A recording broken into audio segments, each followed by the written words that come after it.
There exists a prison without bars where all of us live. It has no concrete walls or armed guards, but its chains are as real as any iron shackles. It's the prison of social expectations, of the roles we must play, of the personas we're forced to adopt every single day. Dostoevsky knew this prison well. He spent 4 years in a forced labor camp in Siberia, but he discovered that the real prison wasn't in the cells, but in people's minds. The Russian writer knew that the world hates those who don't obey, not out of malice, but out of fear.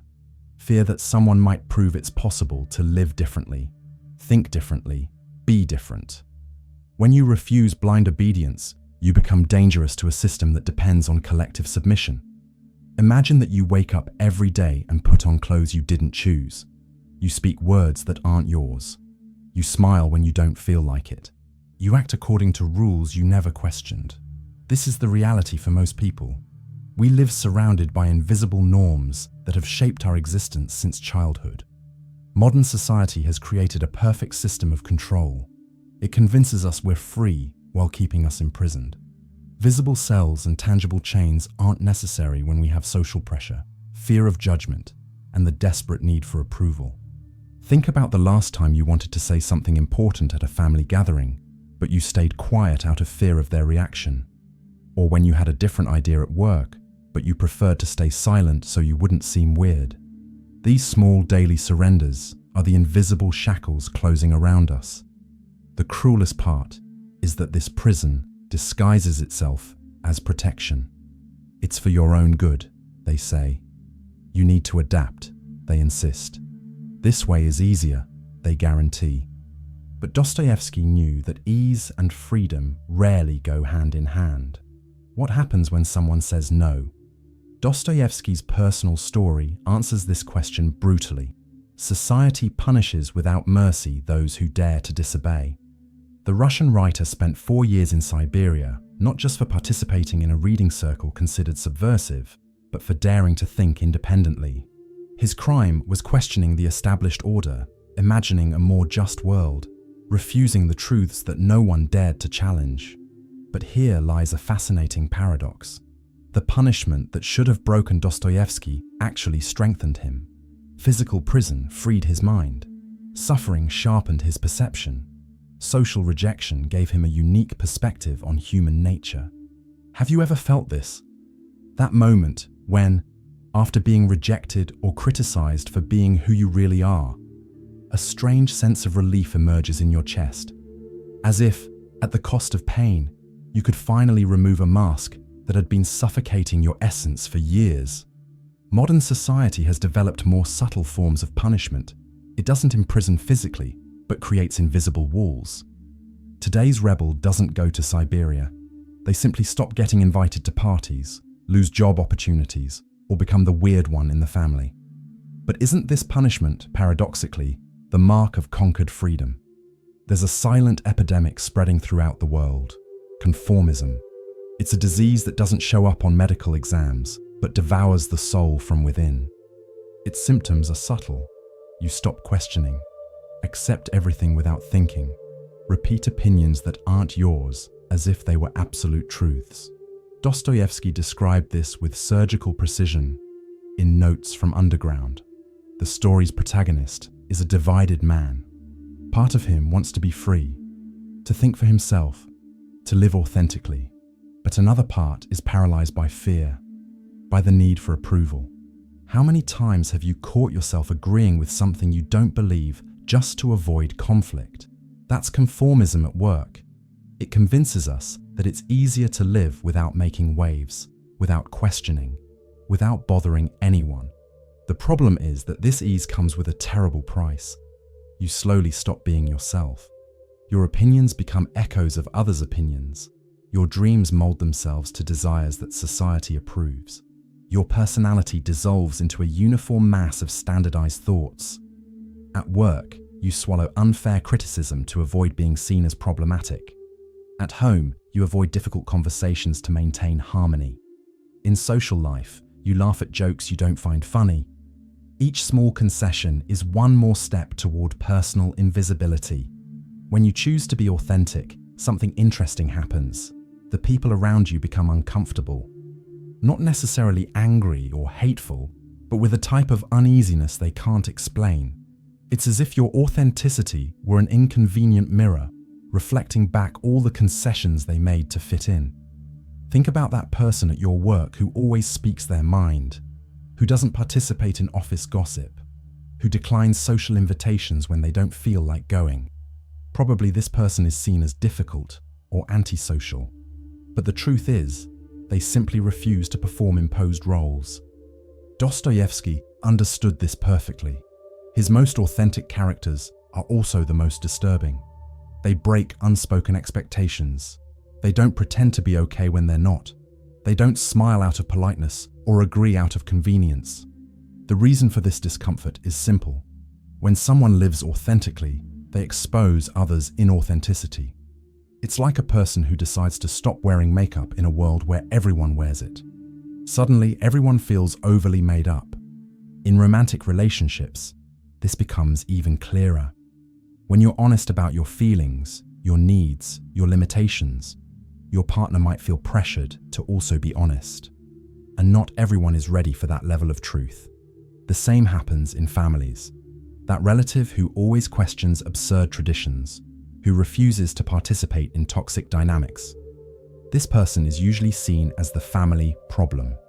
Not because they're bad, but because their authentic presence exposes the falseness of relationships based on obligation instead of real love. True freedom is one of the hardest things to bear. It seems contradictory, but it's real. When you truly free yourself from others' expectations and start living according to your own values, you discover that freedom is, at the same time, the most wonderful and most frightening thing in the world. Dostoevsky explored this paradox throughout his work. His free characters are also the most tormented. They carry the weight of their choices without being able to blame anyone. They can't hide behind higher orders, family traditions, or social pressures. Imagine you decide to leave a job you hate to follow a dream you've always had. It's liberating, but also scary. You can no longer complain about the boss when things go wrong. You can't blame circumstances when you face difficulty. Your freedom comes with a price. Total responsibility for the results. And when you stop trying to please everyone and start being genuinely yourself, some people will leave, and that hurts. The loneliness that accompanies authenticity can be devastating. But there's something magical that happens when you persist. You attract people who really like who you are, not who you pretend to be. Relationships become deeper, more real, more satisfying. You discover that you prefer having few true friends over many superficial acquaintances. Freedom also brings a specific loneliness, the loneliness of being responsible for your own decisions. When everyone around you follows the same path and you choose a different direction, there are moments when you feel completely alone. But this loneliness is also a gift. It forces you to develop an inner strength you didn't know you possessed. It teaches you to listen to your own voice amid the world's noise. It shows you that you can be your own source of validation and approval. Why are we so afraid of being rejected? The answer is engraved in our DNA from thousands of years ago. Our ancestors lived in small tribes, where being expelled from the group meant you wouldn't survive very long in the hostile wilderness. This ancestral fear still lives in us, even though circumstances have changed completely. Today, being socially rejected doesn't mean physical death, but our primitive brain still reacts as if it were the end. That's why we feel so much pain when we're excluded, criticized, or rejected. Jung talked about this when discussing the collective unconscious. There are behavior patterns so deeply engraved in our psyche that we often don't even notice their influence. The fear of exclusion is one of these hidden patterns. But does this fear still make sense? The truth is, it doesn't. In modern society, you can live perfectly well being rejected by 90% of people if you find the 10% who really see and accept who you are. The problem is that our fear isn't rational. It's emotional and instinctive. When someone criticizes or rejects us, the pain we feel is real, even knowing we're not in mortal danger. It's like being afraid of heights, even when you're behind a protective barrier. Overcoming this fear doesn't mean eliminating it completely, but learning to live with it. It's recognizing that the uncomfortable sensation of rejection is just that, a sensation. It's not a final sentence nor proof that you're inadequate. The irony is that when you stop being so afraid of exclusion, people tend to include you more. There's something magnetic about someone who doesn't desperately need others' approval. Not every rebellion needs to be loud. Not every act of resistance needs to be public. Sometimes, the most powerful way to not obey is simply to think for yourself, even if in silence, even if no one knows. This rebellion happens inside your head when you refuse to accept an explanation that doesn't make sense. When you question a tradition just because it's always been this way. When you don't buy an idea just because everyone else buys it. Dostoevsky knew that thought is the last frontier of freedom. You can be imprisoned and humiliated, but as long as your mind remains free, you haven't been completely defeated. That's why power systems try to control not just people's bodies, but also their thoughts. Think about the small rebellions in your daily life. When you don't laugh at a prejudiced joke, even though everyone else is laughing. When you mentally question an absurd decision at work, even though you remain silent. When you refuse to swallow a shallow justification for something complex. Silent rebellion also happens when you refuse to let other people define who you are. When someone puts you in a box, you're shy, you're rebellious, you're straight-laced, and you simply don't accept that definition. Sometimes rebellion is refusing to hate who you're supposed to hate. Your family expects you to be angry at an ex, but you choose indifference. Your friends expect you to criticize someone, but you prefer silence. Society expects you to fear certain people, but you choose curiosity instead of fear. This form of rebellion is especially powerful because it's sustainable. You don't wear yourself out in unnecessary battles, but you keep your mental integrity intact.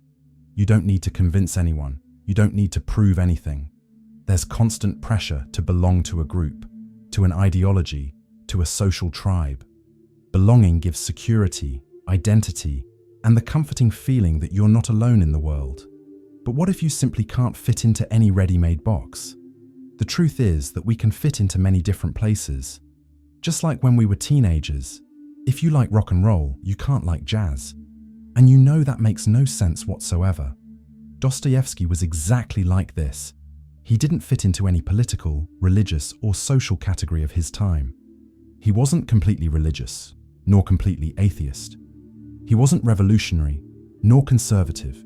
He was simply Dostoevsky, with all his contradictions and complexities.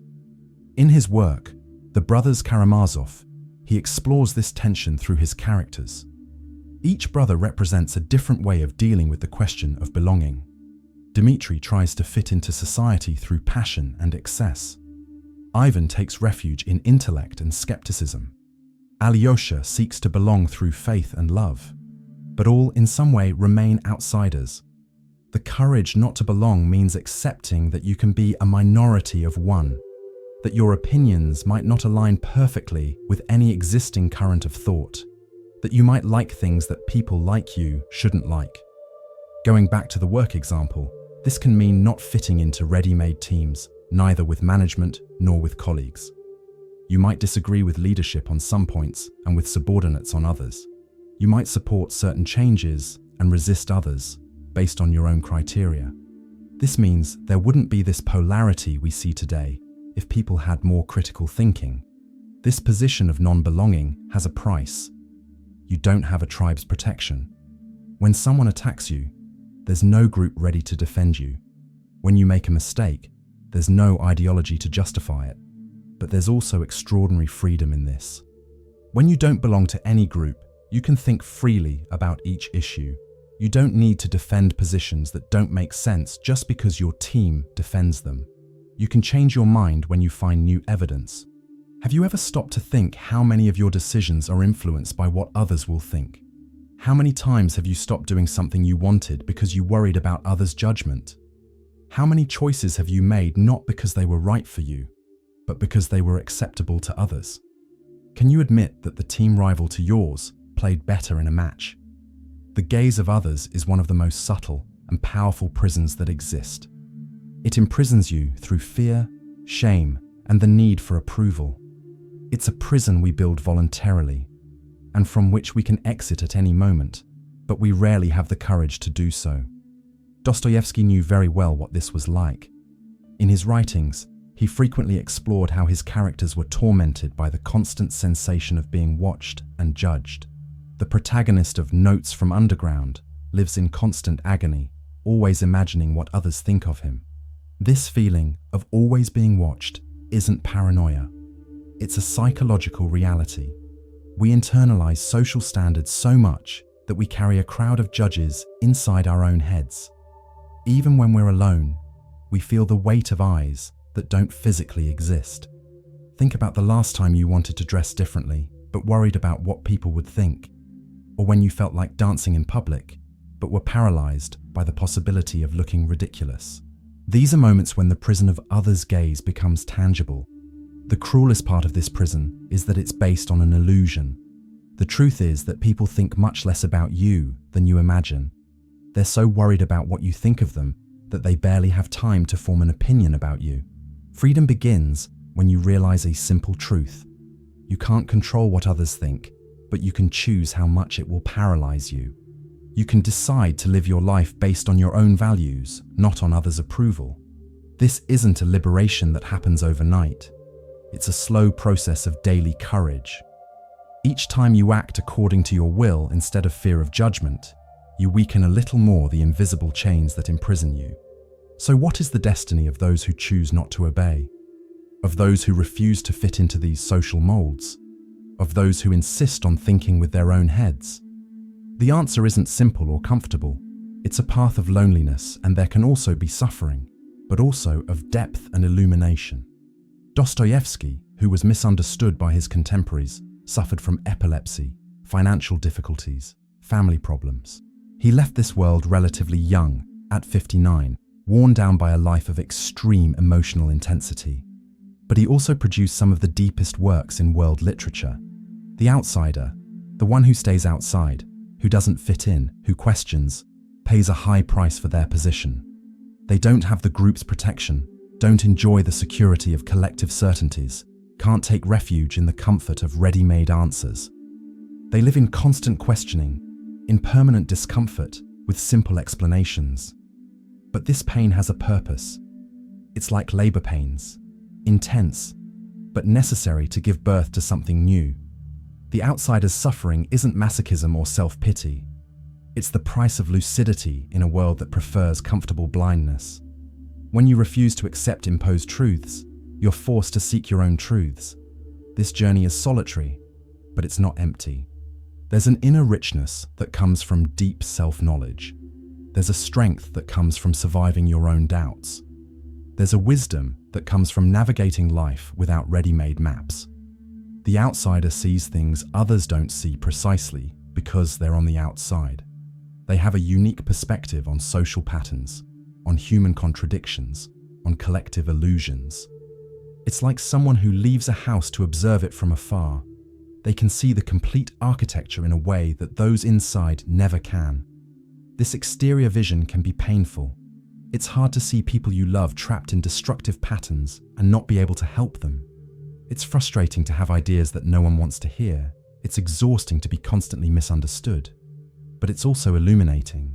There's a clarity that comes from distance, an understanding that comes from solitude, a wisdom that comes from conscious suffering. The outsider might not be happy in the conventional sense, but develops a depth of perception that is, in itself, a form of fulfillment. And the question that Dostoevsky leaves us is simple and brutal. Do you prefer the security of prison or the uncertainty of freedom? Do you prefer the approval that comes from conformity or the loneliness that accompanies authenticity? Do you prefer an easy and empty life or a difficult and meaningful life? There's no right or wrong answer to this question.